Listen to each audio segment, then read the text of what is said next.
I don't know what it is, but y'all have been blowing us up asking about how to take care of scale. Here's how we do it. This is scale. They're brownish or orangish in color. I've even seen them a little bit yellow. But what they're doing is attaching to your leaves and your stems, and they're sucking out the sugar from your plant. If left unchecked, they can definitely kill your plant.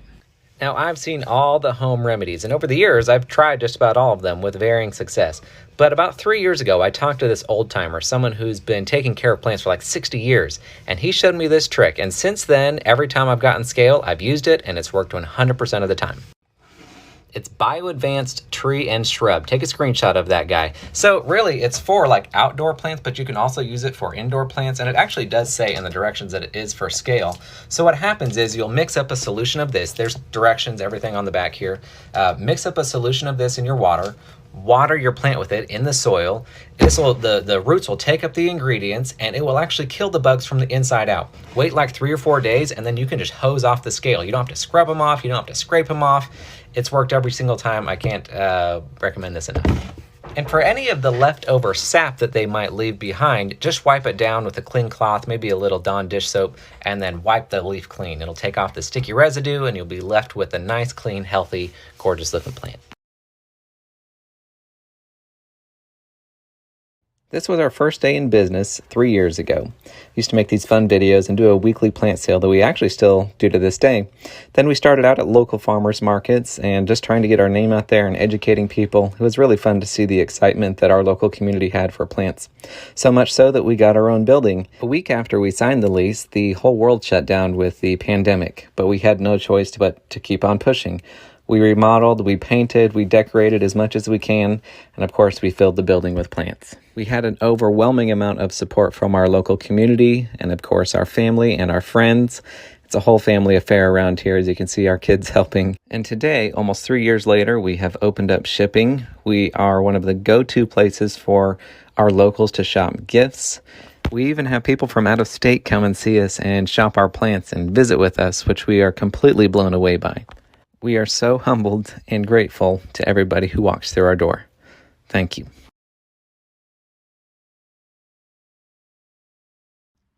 Grow lights are definitely going to be your #1 friend in low light areas.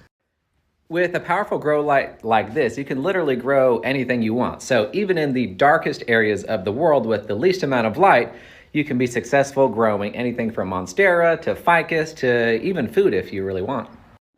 That particular one is from Soltech Solutions and is the Aspect Pendant Grow Light. We really like them because not only do they work really well, but they're also pretty stylish, so it doesn't look like a hoarding situation. And yes, they are on the more expensive side, but trust me, it's worth every single penny. Oh, and they also come with timers so that you can set it and forget it, making sure that your light is getting, or your plant is getting all the light that it needs, regardless of whether or not you're home. So there you go. Get yourself a grow light and you can have a nice tropical feel, even north of the Arctic Circle.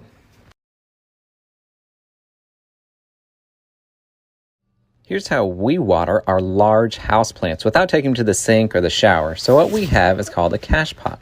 So we have the nursery pot inside of our decorative pot, and that decorative white pot does not have any drainage, but the black nursery pot does. So I water my plants in the morning, make sure to get it all nice and hydrated, and when I come back at nighttime, voila, look at this guy. She's nice and hydrated. I make sure the topsoil is a little bit damp so I know the water's traveled the whole way. I also check to make sure that there's no remaining water left in the decorative pot.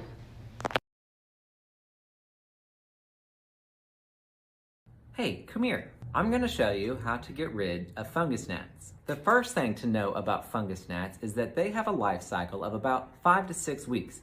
So it's important to set that expectation from the get-go that it's going to take about 5 or 6 weeks to completely eradicate them. It's also worth noting that they're not going to kill your plant unless it's a serious infestation, like you're not able to stay in the same room as the plant. They're not going to kill your plant. They're just really annoying. Now, there are 3 life stages to the fungus gnat: the egg, the larva, and the adult. And it's important to address all 3 stages to completely get rid of them. Let's address the adults first because they're the most annoying. I like to use these yellow sticky traps. You stick this little stake in your soil, and over the next couple of days, the adults will be attracted to that, they'll stick to the trap, and you'll get rid of the annoying flies around. Now we'll address the eggs and the larva at the same time. I've successfully used two products in getting rid of the eggs and the larva. They both work equally as well, but if you have one on hand and not the other, it's nice to have some options. First up is neem oil. I think everybody should have neem oil around their house if you have a lot of plants because it has so many purposes. What you're going to want to do is get a concentrated, cold-pressed, all-organic neem oil, and you're going to water your plant with a diluted solution of neem oil. That's going to seep down into the soil and kill the eggs and the larvae. So for the next 6 weeks, every time your plant needs watered, water with this diluted solution of neem oil to ensure that you get all of the eggs and larvae. The next product I like to use are mosquito bits. This is another great product to have around if you have a bunch of houseplants. You can just sprinkle these little granules on the top of the soil, and then for the next 6 weeks, every time you water your plant, a little bit of this product will go down into the soil and kill the eggs and the larvae. After then, you should be fungus gnat free. But the most important part of all of this is how to avoid fungus gnats in the first place.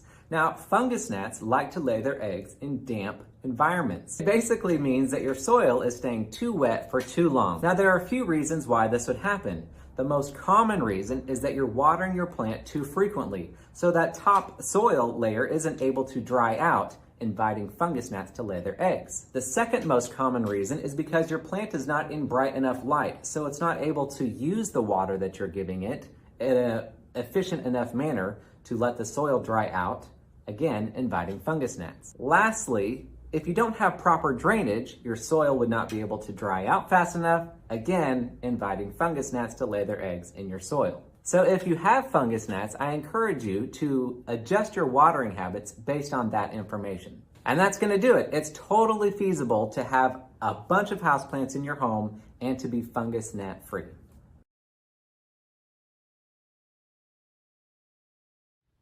Not having luck with your money tree, huh? I'll show you how we take care of them. First off, it wouldn't do well this far away from the window. They actually prefer to see a wide view of the sky. Put your phone up right where the leaves are and check the nearest window. If the plant can't see wide open, blue, unobstructed sky, move it closer to the window so it can. But actually, the number one reason we see people kill these plants is because they water them too frequently. Here's how we water ours. So you can see this bad boy is holding a ton of water, okay? So we want to let this dry out about 50 to 75% in between watering.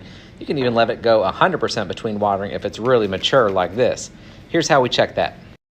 We use a knitting needle, but you can also use a bamboo stick or anything that can really probe the soil. And let's say we need to measure 75% down from the top of the soil all the way down to the pot. This is probably about 75%. So I use my index finger to kind of put it on the top where the soil is, and then I mark the tip of the knitting needle or my probe with the end of the tip there, and then we insert it into the soil kind of like you would when you're baking a cake. You bring it out if there's wet batter, or in this case, wet soil on the stick like you see right now. It's not ready to be watered. The goal is to, when you put it in 75% and bring it out, that it would have no wet soil on it. That's when you know when to water. And that's pretty much it. You know, if you want to fertilize, wait for the spring and summer months, use a general houseplant fertilizer, something like a 15-15-15. If you need to repot, make sure the roots are coming out of the bottom drainage hole, like you can see right there, but just do it during springtime. And I like to use a 50-50 ratio of houseplant soil mixed in with cactus soil, like a pretty well-draining mix. But that's pretty it. They're pretty easy plants to grow as long as we don't water them too frequently.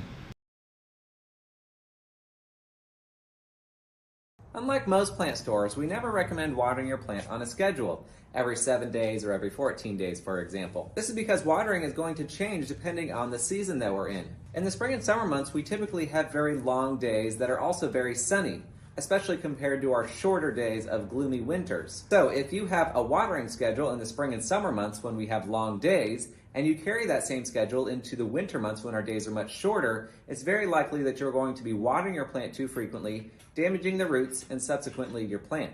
In our videos, you'll see us refer to the soil's level of dryness between watering, 25%, 50%, 75%, or even 100% between watering.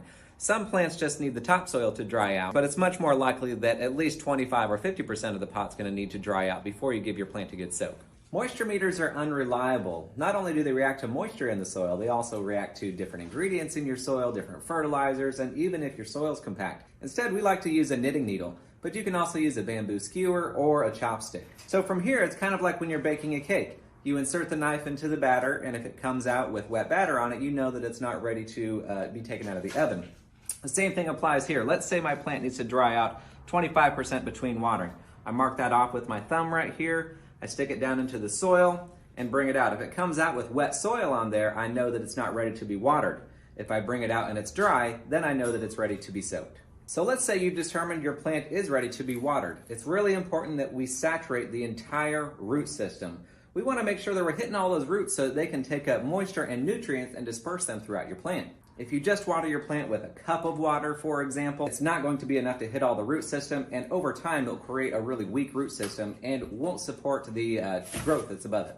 As long as you have the right light, soil, and drainage, you can't overwater your plant in terms of a quantity of water. So again, when it's ready to be watered, you could water it with a gallon of water or 100 gallons of water. It'll only take up so much and the rest will drain away. We also get a lot of questions about what's better, top watering or bottom watering.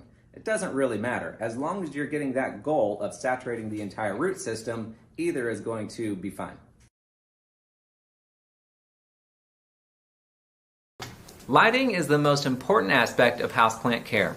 It doesn't matter if you do the perfect watering, have the perfect fertilizer and humidity. If you don't have the right light, nothing else will matter. Now, because the way the earth is tilted, we have a hierarchy, a light hierarchy, and in the northern hemisphere it goes like this. South has our longest exposure of light, so it's typically our brightest windows. West is next, and then east, and then north. But it's important to note that north does not provide bright light year-round. In the spring and summer months, it's perfectly fine, but in the fall and winter months, it just doesn't have long enough days to give us that bright light. In this video, I'm going to show you how we teach how to interpret the difference between bright light, medium light, and low light. We determine light by the plant's view of the sky and the direction it faces. This is a south-facing window with a wide view of the sky, so this would be considered bright light. This is also a south-facing window, but you can see the plant's view of the sky is very little because of the awning and the mature tree we have outside. This would be considered more of a medium to low light scenario. This is an east-facing window, and you can see we have our ficus up here because it's a very bright window with a very wide, unobstructed view of the sky. I want to show you more specifically what we mean by a plant's view of the sky. Let's look at this peace lily, for example. I'm going to get right down on its level and see what its leaves see. This has a view of the sky, although it's not quite as wide. We would consider that a more medium scenario. Let's check this aglaonema. Now, we're quite a ways away from the window. This is an east-facing window, and there's very little view of the sky. That's definitely a low light scenario. You can see here that the shop is bright. There's lots of light coming in, but we are very far away from the window. So consequently, there is no view of the sky. This would be considered an ambient light situation. No plant would do well in an ambient light situation for an extended period of time.